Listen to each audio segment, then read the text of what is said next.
"Let me alone, for Christ's sake." The barman got frightened and quickly hid the money.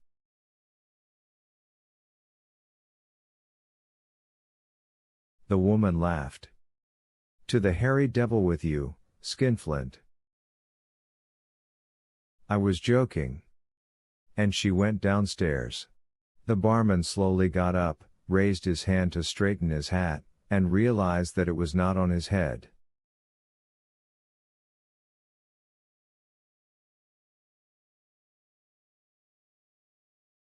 He was terribly reluctant to go back, but he was sorry about the hat. After some hesitation, he nevertheless went back and rang. "What else do you want?" the accursed Hella asked him. "I forgot my hat," the barman whispered, pointing to his bald head. Hella turned around. The barman spat mentally and dosed his eyes. When he opened them, Hella was holding out his hat to him and a sword with a dark hilt. "Not mine," the barman whispered, pushing the sword away and quickly putting on his hat. "You came without a sword?" Hella was surprised. The barman growled something and quickly went downstairs. His head for some reason felt uncomfortable and too warm in the hat. He took it off and, jumping from fear, cried out softly. In his hands was a velvet beret with a disheveled cock's feather.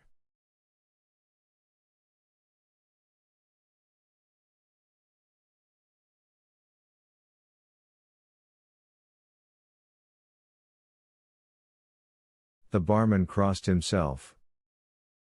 At the same moment, the beret meowed, turned into a black kitten and, springing back onto Andrei Fokich's head, sank all its claws into his bald spot.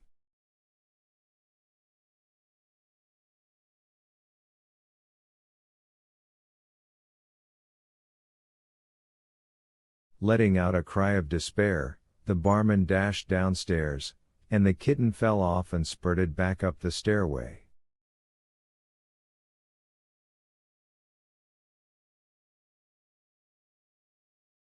Bursting outside, the barman trotted to the gates and left the devilish number 502 bis forever.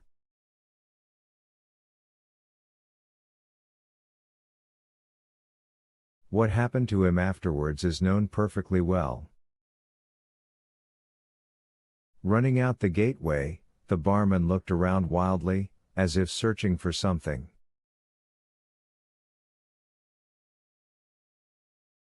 A minute later he was on the other side of the street in a pharmacy. He had no sooner uttered the words, "Tell me, please," when the woman behind the counter exclaimed, "Citizen, your head is cut all over." Some 5 minutes later the barman was bandaged with gauze, knew that the best specialists in liver diseases were considered to be Professors Bernitsky and Kuzmin, asked who was closer, lit up with joy on learning that Kuzmin lived literally across the courtyard in a small white house, and some 2 minutes later was in that house.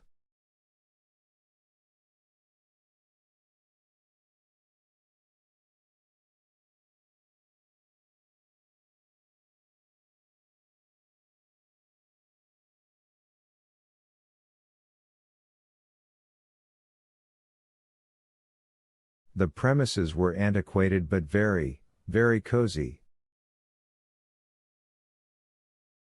The barman remembered that the first one he happened to meet was an old nurse who wanted to take his hat, but as he turned out to have no hat, the nurse went off somewhere, munching with an empty mouth.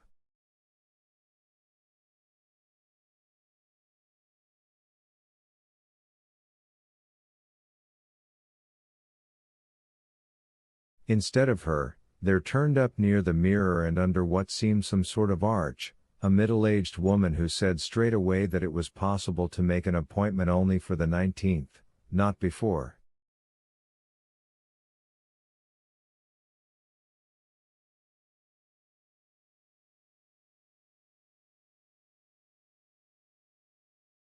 The barman at once grasped what would save him. Peering with fading eyes through the arch, where 3 persons were waiting in what was obviously some sort of anteroom, he whispered,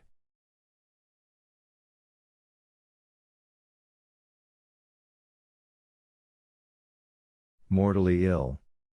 The woman looked in perplexity at the barman's bandaged head, hesitated, and said,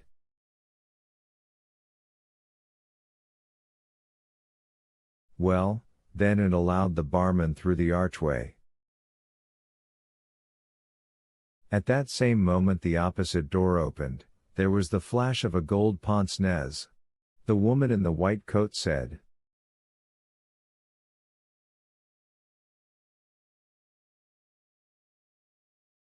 "Citizens, this patient will go out of turn." And before the barman could look around him, he was in Professor Kuzman's office.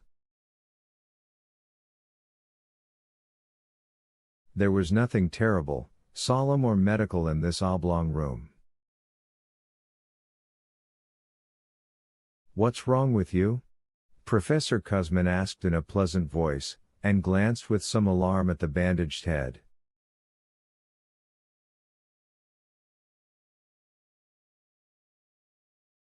"I've just learned from reliable hands," the barman replied, casting wild glances at some group photograph under glass, "that I'm going to die of liver cancer in February of this corning year."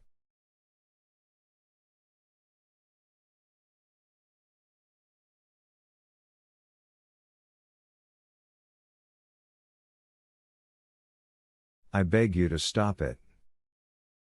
Professor Kuzman, as he sat there, threw himself against the high Gothic leather back of his chair.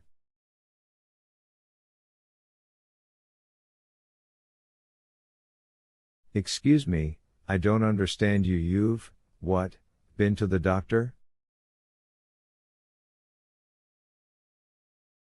Why is your head bandaged?"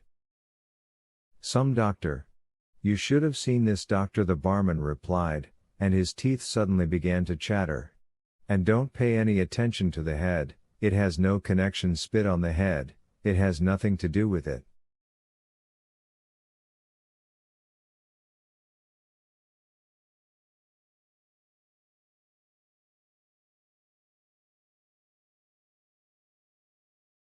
"Liver cancer, I beg you to stop it." "Pardon me, but who told you?" "Believe him," the barman ardently entreated. "He knows." "I don't understand a thing," the professor said, shrugging his shoulders and pushing his chair back from the desk. "How can he know when you're going to die?"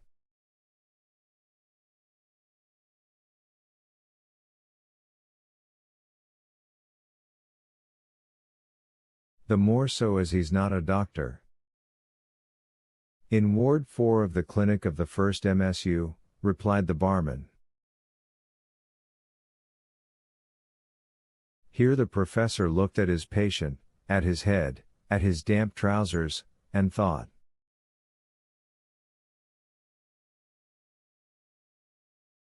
Just what I needed, a madman. He asked, "Do you drink vodka?" "Never touch it," the barman answered. A moment later he was undressed, lying on the cold oilcloth of the couch, and the professor was kneading his stomach.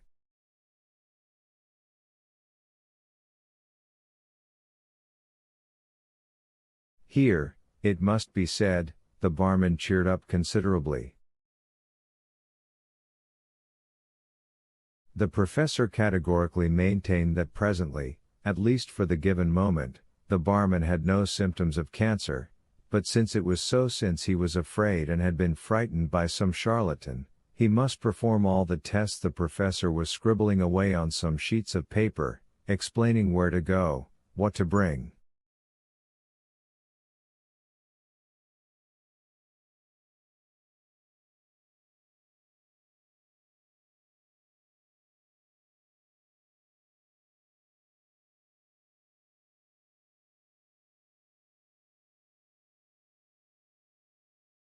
Besides that, he gave him a note for Professor Burrit, a neurologist, telling the barman that his nerves were in complete disorder.